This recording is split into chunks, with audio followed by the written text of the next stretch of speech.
Essa aula... Meu nome é Caetano Miranda, sou professor do Instituto de Física da Universidade de São Paulo. Essa aula, na verdade, é uma extensão, né, de uma exposição que já está disponível para vocês no Disciplinas, né, pelo professor Leandro, e a minha ideia aqui é trazer um pouco um olhar, né, mais voltado a algumas questões que eu venho acompanhando durante, ministrando esse curso de Física Experimental junto a Paulo Santos, né. Então, algumas das conversas aqui, eles vão conversar principalmente com a parte da engenharia de petróleo, né, e, em particular, a gente vai estar trazendo alguns elementos que são importantes ao longo do curso de Física Experimental A, mas também o B e todas as outras matérias, né, ou disciplinas que envolvem a parte experimental, né. Então, qual que é o roteiro dessa aula? Ela tem 4 elementos. O primeiro eu vou estar fazendo a apresentação, como, de fato, se deve fazer essa apresentação de dados, por que é importante, né, essa apresentação. Em seguida, eu vou introduzir a ideia de erros e incertezas, né, quais são as diferenças entre cada um desses conceitos, e uma parte que é essencial, né, para vocês, que vai estar relacionada à parte de propagação de erros, né. Então, tanto a parte de apresentação dos dados, né, quanto a ideia de erros e a propagação de erros, são motivos, né, onde, essencialmente, talvez as pessoas tenham mais dificuldades ao longo de Física Experimental A. Então, um pouco dessa aula vai ser exatamente tentar admirir qualquer uma dessas dúvidas, né, e vocês poderem estar executando os experimentos e, ao mesmo tempo, né, apresentando da forma adequada, né, os resultados que venham a obter com as medidas, né. Finalmente, eu vou comentar um pouquinho sobre o experimento 1, né, que é o experimento que a gente vai estar realizando, né, até o início de maio. Tá? Bom, eu vou começar com uma provocação, que, na verdade, foi um artigo que saiu no jornal da USP, isso em 2019, né. Vocês podem fazer um escaneamento, escanear, né, esse QR Code e vai dar diretamente à homepage que tem esse artigo. E esse artigo nada mais é do que um artigo do nosso reitor, né, o professor Varran, onde ele, o título é bem provocativo no sentido que ele fala que a engenharia não é uma ciência exata. Tá? Então, o que é que vem a ser essa provocação dele? O que é que isso tem a ver, na verdade, com o tema, né, dessa aula e também, né, de toda a motivação ao longo de Física Experimental A. Né? Então, o professor Varran, no texto dele, ele comenta que, de fato, né, o engenheiro ele acaba aproveitando de modelos físicos, né, e matemáticos, que são complexos, só que isso pode dar uma falsa sensação de ser uma ciência exata. Né? Então, na verdade, todos esses cálculos, né, que a gente chama de precisos, eles partem de dados que não são tão exatos assim, né? E a grande motivação na engenharia ela é como lidar com essas questões, em particular, né, das incertezas. Né? Então, eu acho que tem um statement que ele faz aqui que é bastante forte e interessante. Ele fala que o engenheiro é treinado para estimar tais estimativas e tomar decisões com incertezas. Né? Então, um pouco do que a gente vai estar discutindo aqui hoje, né, é exatamente como lidar e como apresentar essas incertezas. Então, de que tal modo, qual é a natureza dessas incertezas e de que tal modo a gente pode, a partir dessas informações, ser capaz de tomar algumas decisões. Né? Então, ao longo também do trabalho, né, ele comenta que ele reforça essa ideia que o bom engenheiro é treinado, né, para poder estar analisando essas variáveis, né, em particular, decidir em torno de dados inexatos. Né? Então, vem uma série de conceitos que vão estar, de alguma forma, relacionados ao que a gente vai estar discutindo aqui hoje, tem a ver com os erros, com a propagação de erros, né, e como, né, a gente pode estar lidando com essas incertezas, em particular, né, o que é que vem a ser esses dados inexatos que o professor Varran está chamando a atenção. Né? E, finalmente, ele finaliza, né, parte desse texto, mostrando que essa competência, ou seja, de como você lidar com incertezas, é essencial, não só para a área de engenharia que você vai estar trabalhando, né, mas também outros, exatamente por conta dessa familiaridade com você lidar com incertezas, que faz com que a engenharia seja interessante também, por exemplo, para o mercado financeiro, né, ou outras aplicações, né, que envolvem você ser capaz de olhar os dados, né, e ter uma ideia de como, quais incertezas que estão por trás desses dados, e a partir disso tomar uma decisão, né.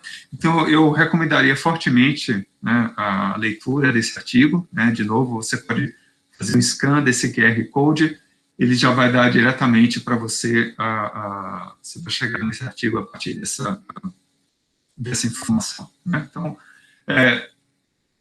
nas palavras do nosso reitor, né, a engenharia não é uma ciência exata, né, no sentido que agora a gente vai ter que aprender a lidar com incertezas, e é exatamente o espírito da aula de hoje, que eu vou estar discutindo aqui com vocês. Bom, então, como a primeira parte da nossa discussão, né, eu vou estar mostrando para vocês como apresentar, qual que é a melhor forma de estar se apresentando dados, né, e isso vai ser importante porque boa parte dos erros que as pessoas têm em física experimental está relacionado, né, à forma incorreta de estar apresentando esses dados. Então, a gente vai estar mostrando, motivando o porquê disso, né, e também mostrando a melhor forma de estar encaminhando ou apresentando esses dados de uma maneira completando, né, essa informação quanto às medidas que são realizadas, né. Bom, e para isso eu vou fazer uma outra provocação, que é uma motivação em torno de um artigo, né, isso já tem quase 5 anos, que foi um artigo que deu o Prêmio Nobel em 2017, né, para a física, que foi a descoberta da detecção de ondas gravitacionais, né, isso em fevereiro de 2016, né. A gente não vai realizar esses experimentos, obviamente, em física experimental, mas eu queria chamar a atenção desse artigo, o resumo dele, né.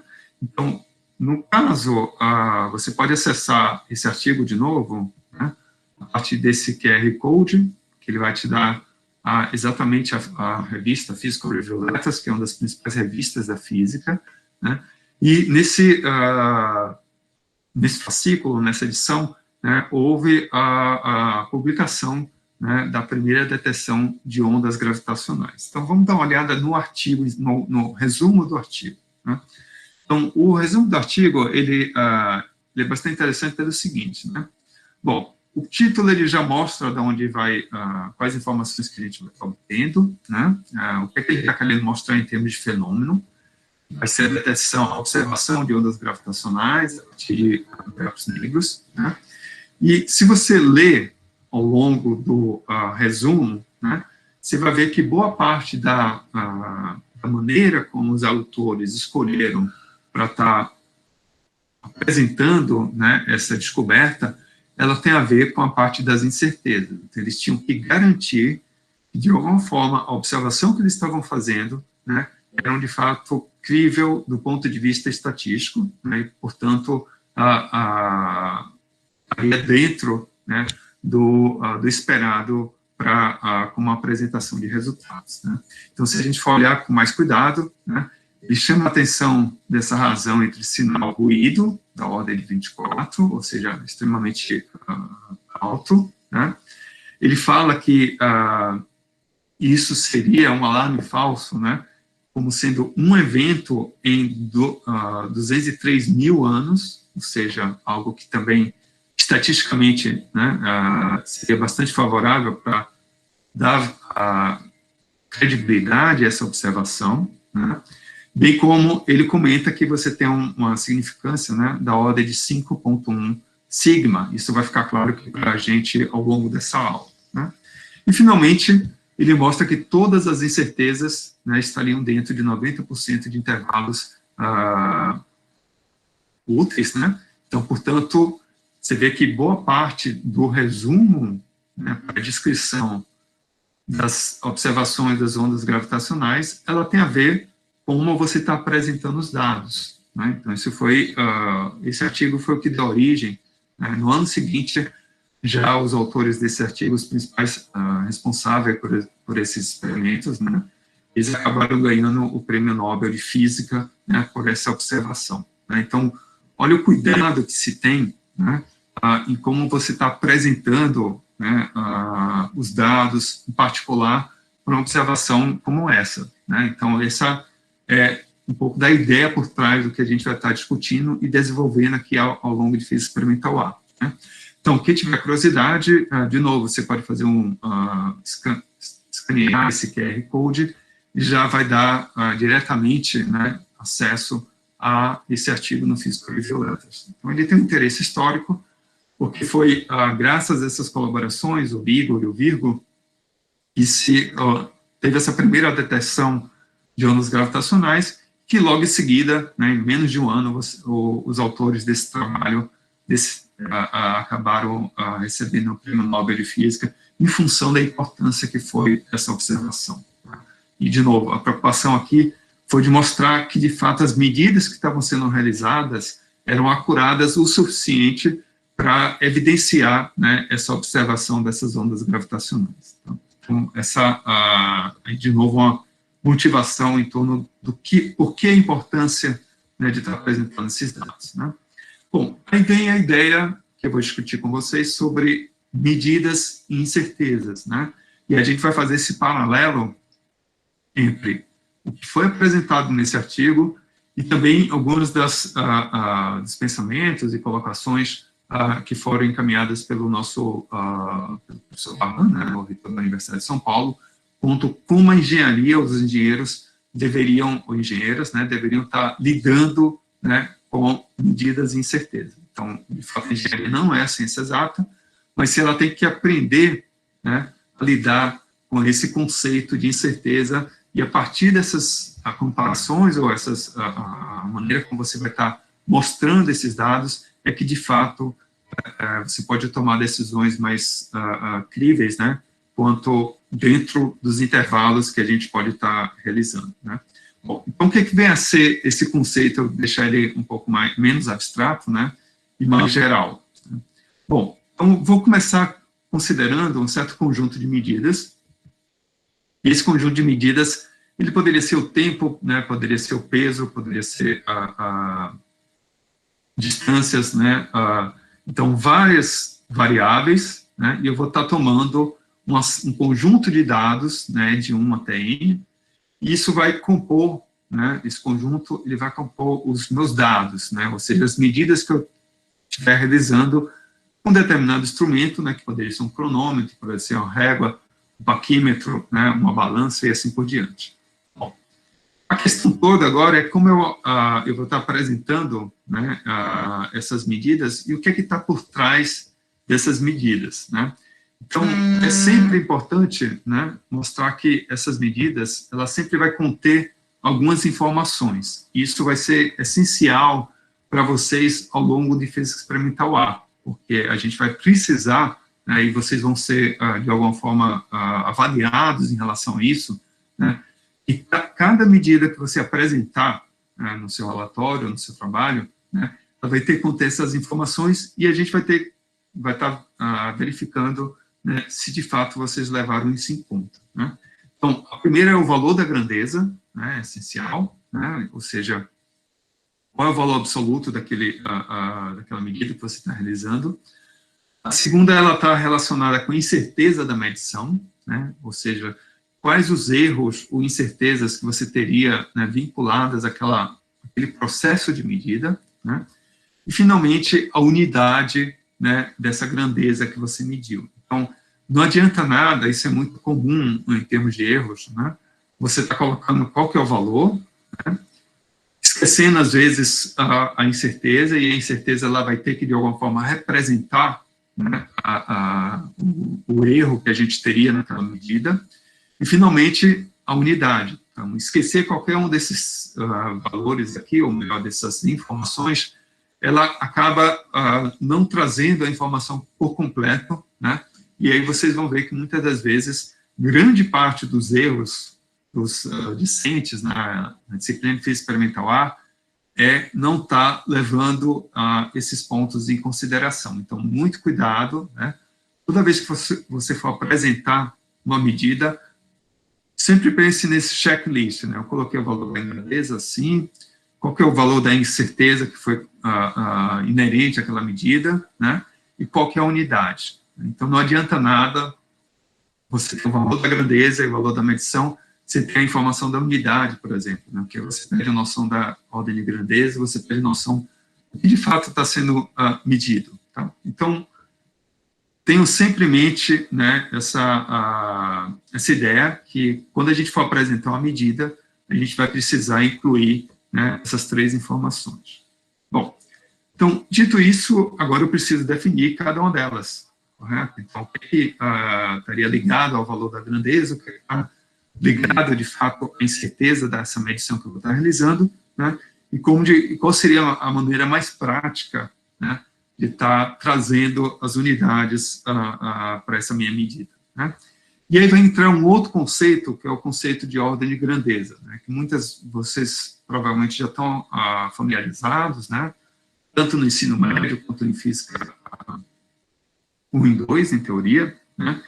E aqui o exercício é, essencialmente, a gente ter, na física é muito importante, né, você brincar com a ideia de ordem de grandeza, né? Então, no primeiro caso, né, eu vou tratar aqui várias situações, né, que você vai estar mexendo em diferentes escalas, né? Se você pensar o que seria um raio de um átomo, né, seria da ordem de 0,00000000014 metros. Então, será que essa unidade é a melhor para a gente estar descrevendo ou apresentando essa medida, né?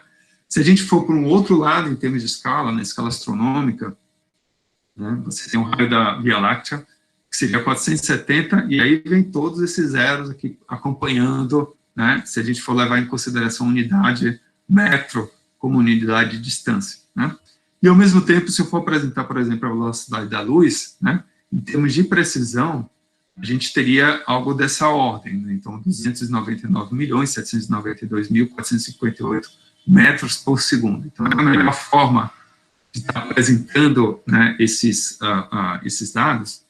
E aí eu vou deixar um pequeno desafio para vocês, né? Eu queria que vocês estimassem para mim quantas folhas a gente tem, né, na floresta amazônica, né? Então, quem propor obter a ordem de grandeza do número de folhas da floresta amazônica e me enviar em 1 hora, né, para o meu e-mail, né, eu vou dar uma certa pontuação para vocês a mais na média final. Tá? Então, fica esse desafio aí para vocês obterem o número de folhas que você teria na floresta amazônica.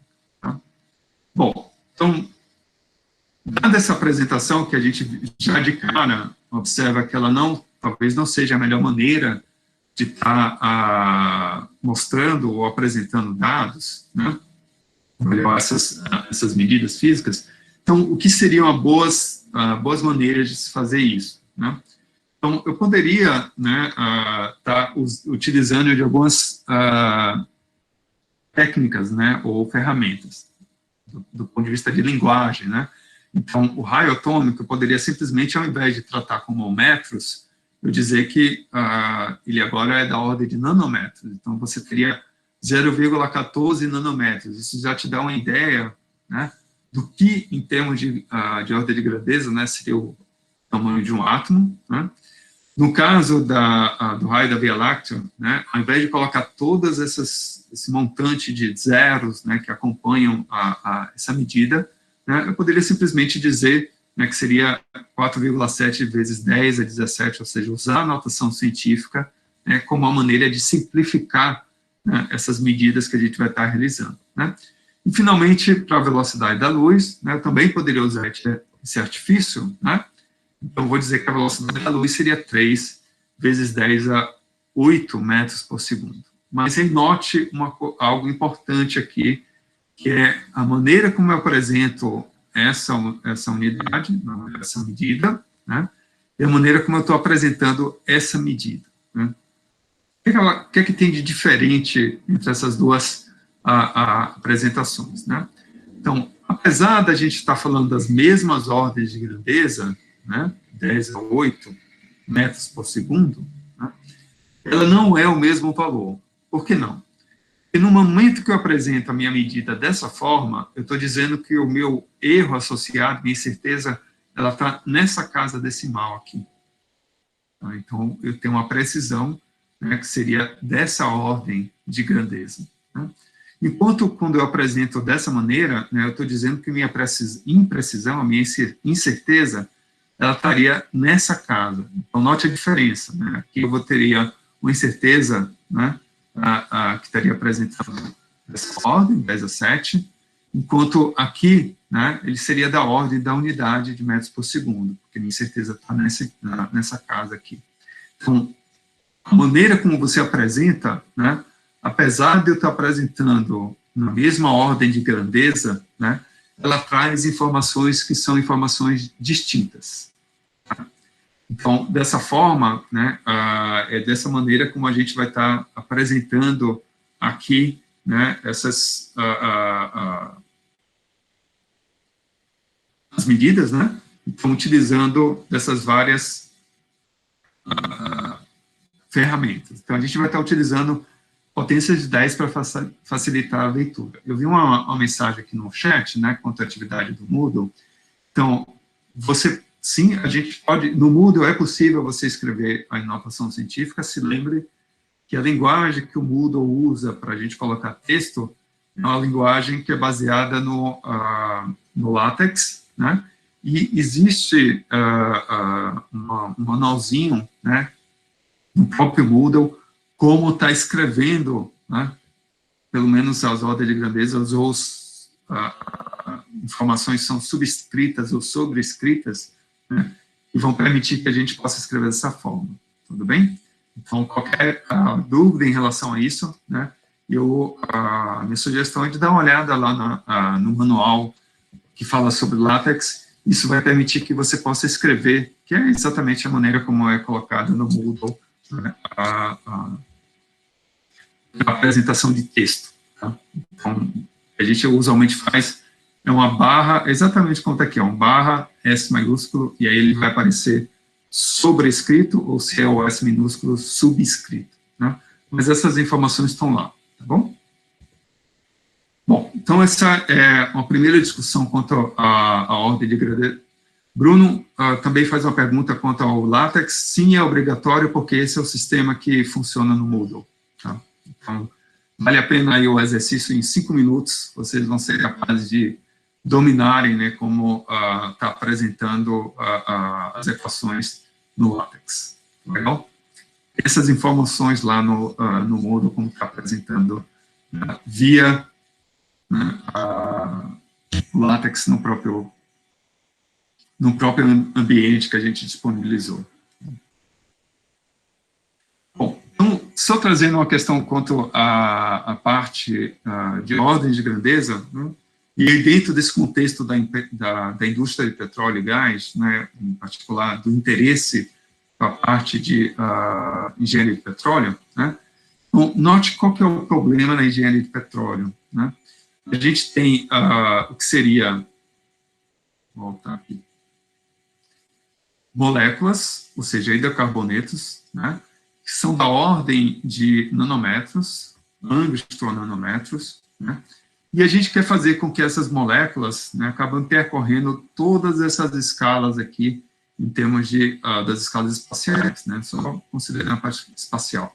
Então, só para você ter uma ideia, né, algo da ordem de 10 a menos 7, né, metros, já estaria, são sistemas normalmente são usados, né, bactérias que você encontra em reservatórios, né, boa parte dos poros em rochas, eles são da ordem de 10 a menos 6, ou seja, de micrômetro, né, abaixo, né, nanômetro a micrômetro, né. Se você for pensar em termos do que você teria do sistema não consolidado, né, então aí você já teria sistemas da ordem de milímetros, né. Se você for pensar em termos da perfuração, né, em si, aí você já está falando algo da ordem de metros ou centenas de metros, né, enquanto se a gente for pensar até em termos de todas as tubulações que a gente tem no mundo, né, isso é só de relativo à parte de petróleo, isso é da ordem de 10 a 8 metros. Né, então, você tem ao menos 20 ordens de grandeza, né, que essa indústria acaba percorrendo, né? Então, para cada e um dos grandes problemas é exatamente esse, quais são os efeitos que a gente teria, né, em escalas como a escala nanométrica, que podem estar interferindo em nossa exploração na escala macroscópica, ou seja, da ordem de metros ou quilômetros, né? Então, essa variação em termos de escala mostra que a gente precisa ter um cuidado em termos da sensibilidade de algumas variáveis e qual que é o impacto, né? Ou seja, como é que o erro que eu tenho em uma determinada escala acaba se propagando ao longo de escalas maiores. E isso tem um efeito muito grande, né, em como está tomando decisões, porque aqui eu vou ter que tomar decisões que são da ordem de quilômetros, né, se não dias ou mesmo semanas em termos de produção, ou anos, né, enquanto o meu erro, né, em algumas das minhas variáveis, ela estaria na casa de nanômetros ou micrômetros. Então, esse tipo de exercício, né, que é algo que eu queria desenvolver com vocês em termos de intuição de qual seria o efeito em termos de propagação de erros, né, saindo de escalas menores para escalas maiores. Então, é exatamente esse tipo de discussão que a gente vai estar realizando aqui durante essa aula, né? Bom, então entra uma outra parte que é importante, né, que é a parte de algoritmos significativos. Então, ele está dentro do conceito de como apresentar essas medidas, né? E aqui, lembre-se bem dessa mensagem que eu vou falar agora, né? A gente vai considerar sempre, né, em termos de avaliação e para vocês mesmos, em termos profissionais, né, vamos considerar, pelo menos, né, apenas um algoritmo significativo, né, quando a gente estiver apresentando erros. Então, um algoritmo significativo, né? O que é que vem a ser isso? Então, a gente vai utilizar essas informações exatamente para representar um determinado valor de medida, né? Então, quando eu apresento, por exemplo, nessa tabela, né, eu teria vou estar apresentando algumas medidas em um determinado raio, que ele está em unidades de milímetros, né, e eu tenho 4 maneiras distintas de estar apresentando essa medida. O que é que significa isso, né? Então, não é exatamente a mesma informação que está sendo colocada aqui, né? Então, no momento que eu falo que eu tenho 57,896 milímetros, né, eu estou informando para quem vai estar tendo essa informação que eu vou ter 5 significativos. O que significa isso? Que, ao menos, né, até essa casa decimal, eu tenho uma incerteza quanto à minha medida, né? Com todas as demais, eu tenho certeza, a última casa, eu tenho essa incerteza, né? No momento que eu falo que minha medida, ao invés de 57,896, é 5,79 vezes 10 a 1, ou seja, eu estou usando aqui a potência de 10 na notação científica, né? Note que a minha incerteza não é mais nessa casa, mas agora na segunda casa decimal. Então, ao invés de 5 significativos, eu vou ter apenas 3. Né? No momento que eu falo que a minha medida é de 5,789600, né, esse 00 ele tem significado, ele está me dizendo, né, que a minha precisão do meu instrumento permite que eu possa acessar informação até essa casa decimal. Então, portanto, eu tenho uma medida muito mais precisa, né, comparado com as demais. E, finalmente, né, se eu simplesmente apresento como sendo zero arredondo, né, a essa apresentação, né, desse valor, 0,610 a 2, né, ou seja, usando a notação científica, né, eu estou informando que a minha precisão está apenas nessa casa. Então, eu tenho apenas um significativo em relação à medida que eu estou apresentando. Então, muito cuidado, né, como a gente apresenta essas medidas, porque o número de significativos, né, ele vai estar te mostrando, né, até quantas casas, né, decimais, ou quais são os algoritmos significativos que eu teria na minha medida, né? Então, ela te dá uma ideia da qualidade, né, bem como, né, em termos de comparação, né, a gente vai poder prover, né, a diferentes medidas, quais aquelas teriam sido, você poderia ter utilizado, né, um instrumento mais preciso, né, e, portanto, né, mais acurado em relação ao que estaria sendo apresentado, né? E aí note que eu usei aqui dois conceitos que, na verdade, não são exatamente sinônimos, né? Preciso e acurado, que eu vou discutir em mais detalhes daqui a pouco, né? Então, desse caso aqui em particular, eu queria chamar de novo a atenção que esses zeros que aparecem aqui à direita, né, eles são significados, têm um significado, né, eles são significativos, ou seja, você tem uma precisão que vai até essa casa decimal, né, no momento que você realizou aquela medida. Né? Bom, então como é que eu expresso uma incerteza? Eu tenho uma dúvida. Por favor. Por que o primeiro raio que você mostrou são 5? Você não está contando só depois a casa da vírgula? Não, eu estou contando todos os valores que estou apresentando aqui. Então, isso é uma pergunta bem válida, né? Como é que a gente acaba apresentando, né? Eu posso resumir depois essa medida em termos da notação científica, né? Mas poderia, por exemplo, fazer 5,7896 vezes 10 a 1, né? E, nesse caso, a minha precisão continuaria sendo, né, nessa casa decimal, né? Portanto, dentro dessa medida que eu estou realizando, né? E, dessa forma, essa variação ela é diferente dessa, né? Porque aqui eu tenho mais significativos que essa aqui. Tudo bem? Entendi, obrigada. Então, essa é muito... então, você não precisa se preocupar, né? Ou melhor, existe essa variação, né, quando a gente está, não é simplesmente contando o número de casas decimais, né, que você teria depois da vírgula, que a gente tem uma ideia do número significativos. Porque eu posso representar novamente essa medida em termos da notação científica, né, e, portanto, mudar esse número de casas. Isso não muda a precisão que eu tenho, né, e o número de organismos significativos que eu teria naquela medida que foi realizada. Tudo bem? Tá bom, obrigada. Bom, então, acho que só resumindo, né, o que foi discutido aqui, e aí levando em conta a pergunta da colega, né, então, o número de significativos que a gente teria não é simplesmente você contar quantos números, né, quantos algarismos teria depois da vírgula, né, por isso que a gente colocou dessa forma. Quantos algarismos, de fato, são apresentados, né, de tal modo a indicar até onde eu teria precisão naquela medida, né? Então, eu posso utilizar, como eu havia comentado, né, utilizando notação científica, que seria 5,7896 vezes 10 a 1, né? Então, mudou o número de casas depois da vírgula, mas a minha medida não muda, porque eu continuo tendo 5 significativos, né, em termos daquela medida. E muito cuidado com isso, porque esse tipo de apresentação, né, ela vai ser essencial aqui para a nossa discussão, né? Bom, então como é que eu vou apresentar incerteza, né, nesse caso, né? Então, um ponto importante em física experimental, né, e toda medida que você estiver realizando em termos de dados, é que toda medida ela vai ter uma certa incerteza, né? Então, de onde veio, qual é a natureza dessa incerteza? É isso que a gente vai discutir um pouco aqui, né?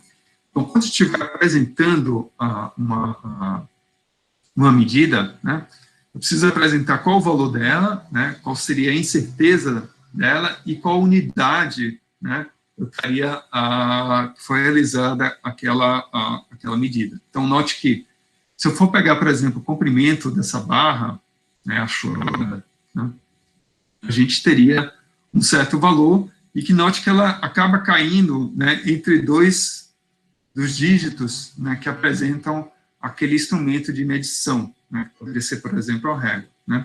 Então, aqui, o que eu posso falar sobre essa medida, né? Poderia falar, por exemplo, né, se eu tiver em unidade de centímetro, eu tenho certeza que eu teria, que essa barra, né, ela teria um valor de 2,7 centímetros, né. Então, vai ficar a dúvida sobre o que vem depois, né? Então, a gente sabe que ela é maior que 2,7, e ela é menor do que 2,8. Então, quem que seria esse outro valor, né? Então, esse outro valor, né, ele vai estar dando a indicação que, até esse momento, quando eu falo 2,7, significa que eu tenho certeza, né, quanto à minha medição, né? E agora a gente vai ter que incluir essa informação que está faltando, né? Qual que é a informação que eu estou em dúvida? Seria 2.74, 2.76, né? O meu instrumento de medida, ela não me permite que a gente tenha essa observação direta, né? Então, portanto, eu vou ter que indicar, né, uma outra maneira de estar indicando, preciso mostrar qual seria o erro que é inerente ao meu instrumento de medida, bem como, se eu estiver realizando várias medidas, né, qual seria a incerteza, né, por conta dessa flutuação estatística que a gente teria em relação às medidas, né, que depende de quem está realizando a medida, depende do próprio instrumento, né, e da forma da qual você sistematicamente estaria realizando ela. Bom, então, voltando aqui à questão da incerteza, né, como é que a gente vai avaliar essa incerteza? Eu vou primeiro considerar 2 pontos, né. Primeiro, quanto à dificuldade da leitura, que é exatamente aquela dificuldade entre você decidir se é 2.7 ou 2.8, né? E a própria imprecisão do equipamento, que não me permite que eu tenha essa definição, né? Então, eu vou precisar ter essas informações, né? Ou melhor, descrever para as pessoas que vão estar tendo acesso àquelas medidas, né? Onde estão essas minhas incertezas, né? Então, voltando aqui ao nosso caso, né? Eu poderia, por exemplo, falar que seria 2,74, né? Então, porque talvez esteja um pouco abaixo aqui da metade do valor entre 2.7 e 2.8, né? Lembrando que o meu erro que eu teria por conta desse instrumento, né, ela seria metade da menor divisão, que seria da ordem de 1 milímetro, né? Então, portanto, 0,05 centímetro. Então, a maneira correta de eu estar apresentando essa medida, né, é 2,74 mais ou menos 0,05 centímetros. O que é que significa isso, né?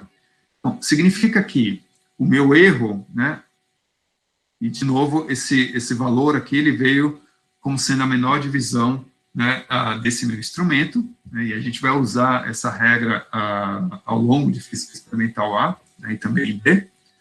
Então, como é que eu interpreto essa medida que foi indicada aqui? Bom, se eu tenho 2,74 mais ou menos 0,05, né? Então, significa que meu erro está nessa casa, então, portanto, o meu erro, né, na minha medição, ela estaria nessa casa decimal. Então, eu tenho certeza quanto ao 2,7, mas esse 4 aqui, a gente tem uma certa incerteza em relação a esse valor, né? Então, note que o erro que foi apresentado, ele tem apenas um significativo, né? E que é exatamente isso que a gente vai estar levando em consideração, né, durante essa nossa discussão aqui. E na apresentação, quando vocês fizerem em relação às medidas, né, levem isso em consideração, né? Então, isso aqui é um erro bastante comum. Se eu colocar mais de 1, então, se fosse 0,053, por exemplo, né, então, significava, essa informação me diz que eu teria uma precisão de 2 algarismos significativos no meu erro, né? E, portanto, quando eu for apresentar essa medida, eu teria que apresentar um outro algarismo aqui para indicar a mesma concordância, né, com o erro que eu teria. Aqui a gente já tem essa concordância, né, então tem um significativo no meu erro, né, ele está na mesma casa decimal que a apresentação da minha medida. Então, essa informação, né, que vocês vão ser avaliados, e aí eu volto a repetir, acho que boa parte dos erros dos discentes em física experimental A, ela está na maneira como está apresentando a medidas de uma forma incorreta. Então, a maneira correta seria dessa forma. A gente apresenta o valor da grandeza, mais ou menos o erro, né? E esse erro, ela tem apenas um algarismo significativo. A gente vai corrigir essa apresentação de acordo com o erro que a gente obter, né? E, finalmente, a gente tem que sempre considerar, né, a unidade, né, da qual a gente está realizando essa medida, tá? Essa forma correta, né, de estar apresentando essas medidas. Bom, então, quando eu for apresentar a apresentação de uma medida, né, tenha sempre em mente esses 4 itens, né? Primeiro, o valor absoluto dela, a incerteza, né, que está inerente ao processo de medida, né? E essa incerteza, de novo, a gente vai apresentar ela com apenas um significativo, né? E eu vou adequar a maneira como eu estou apresentando esse valor de acordo com essa incerteza, né? Eu posso usar potências de 10, por exemplo, notação científica, isso é opcional, né? E sempre lembrar da unidade, né? Então, essa é a maneira, né, de estar apresentando essas medidas. Então, vamos colocar, eu trouxe aqui alguns exemplos típicos, né, de notações erradas, e qual seria a melhor forma de estar apresentando elas, né? Então, vocês veem vários dos erros típicos, né, que a gente encontra, por exemplo, em relatórios ou em apresentações de trabalho, né? Então, vamos pegar esse primeiro caso aqui, né? Então, 5,30, mais ou menos 0,0572 metros. Bom, o que tem de estranho aqui? Bom, primeiro que o erro que estou apresentando, né, ele tem mais de um significativo, né, ele tem aqui ao menos 3 significativos, né, e a maneira como eu estou apresentando esse erro, ele não está consistente com a precisão que eu tenho no valor. Bom, se eu tivesse que fazer de uma forma correta, né, apresentar essa medida, eu teria que fazer, bom, quem que é o meu erro? Quem que é um significativo no erro? Né? Eu vou estar fazendo um arredondamento aqui de 0,06. Né? Então, se o meu erro é 0,06, quem é na minha medida? Né? Então, se eu estou nessa casa decimal, né, a minha medida vai estar nessa casa decimal. Então, portanto, eu vou ter 5,30, mais ou menos 0,06 metros. Né? Então, essa é a maneira correta. Né? Então, note que estou apresentando o erro com um algarismo significativo, né? Essa expressão, né, do erro, ela está consistente com o valor que está sendo apresentado, né? Então, portanto, eu tenho certeza quanto a esse 5,3, mas eu não tenho certeza quanto a esse 0, em função desse meu erro aqui, e eu estou apresentando a unidade, né, da qual a gente está realizando a medida. Né? Então, vou pegar um outro caso, né, esse caso aqui que estaria mais ligado à física experimental B. Né? Então, em física experimental B, vai ser muito comum alguns dos instrumentos de medida, eles terem 2 significativos, não apenas um no erro. Né? Então, portanto, se meu erro é 11, né, eu teria que estar ou adequando, né, quem seria esses valores, né, de 124,5 para as unidades corretas e para o número de significativos que eu teria no meu sistema, né, e a maneira como eu vou estar apresentando aqui seria 0,125, mais ou menos 0,011, ou seja, eu tenho certeza, né, tenho 2 significativos no meu erro, e a maneira como eu estou apresentando, né, ela está consistente com a medida que eu estou realizando. Né? E aqui eu simplesmente fiz uma mudança, né? Em vez de ohm, eu vou estar utilizando quilo-ohm, né? Então, portanto, eu tenho um valor de 10 ao cubo, né, em termos de notação científica. Uma outra maneira de você estar apresentando isso seria 125, mais ou menos 11, né, ohm. Né? Então, essa é uma outra forma para a gente estar apresentando, né, nossas medidas de uma forma coerente. Né?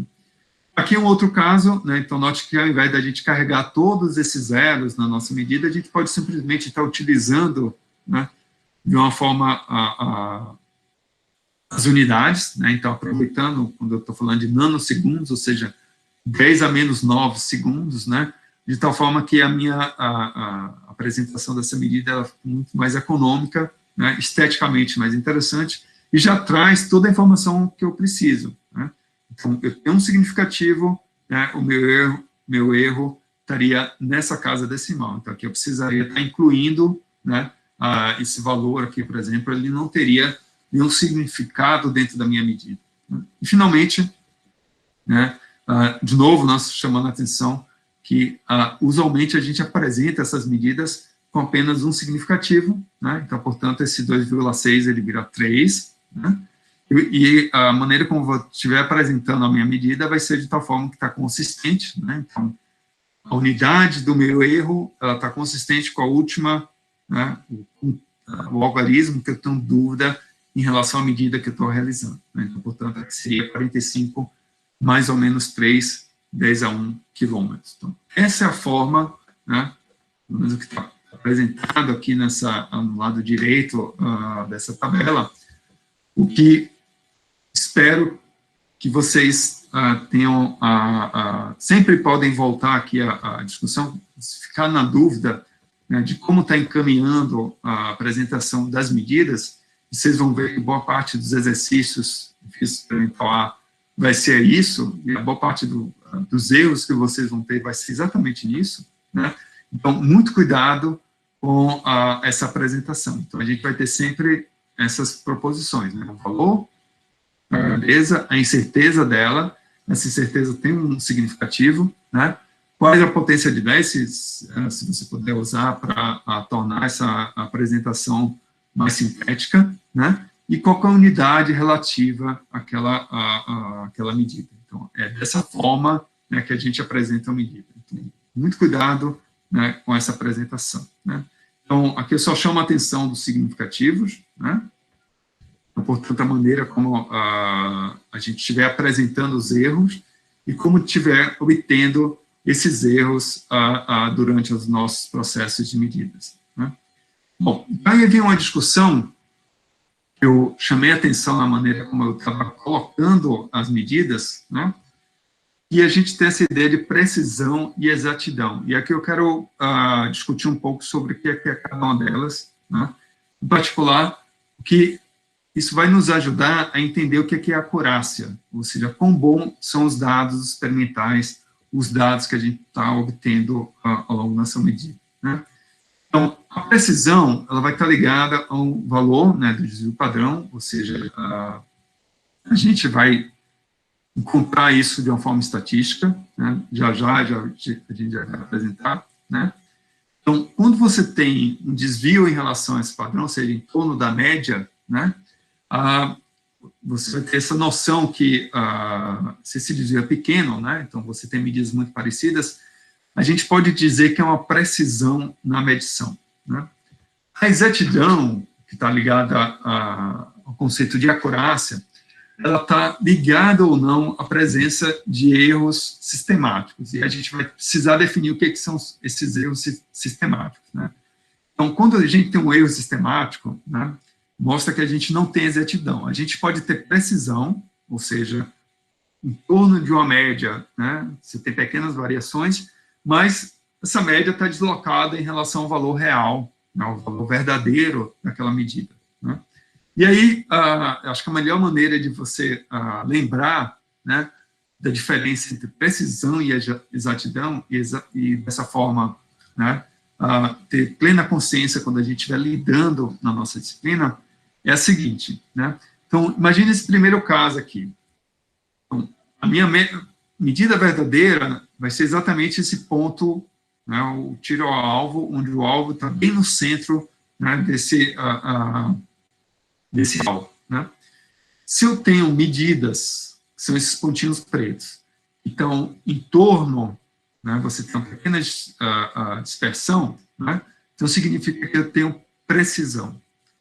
E o fato desses pontos estarem muito próximos ao centro, né, significa que eu tenho tanto precisão quanto exatidão, né?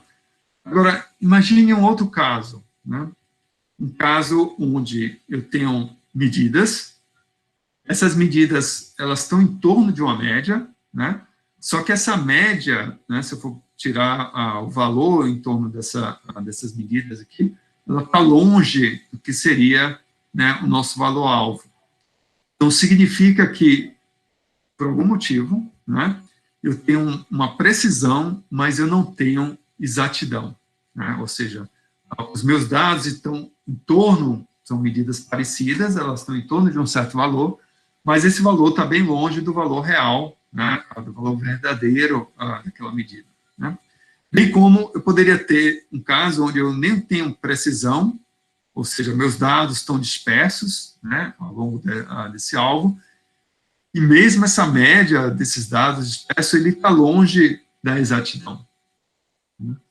E eu posso ter um outro caso, né, que é o caso onde eu não tenho a precisão, ou seja, meus dados estão dispersos, né, portanto, você tem medidas que são bem distintas umas das outras.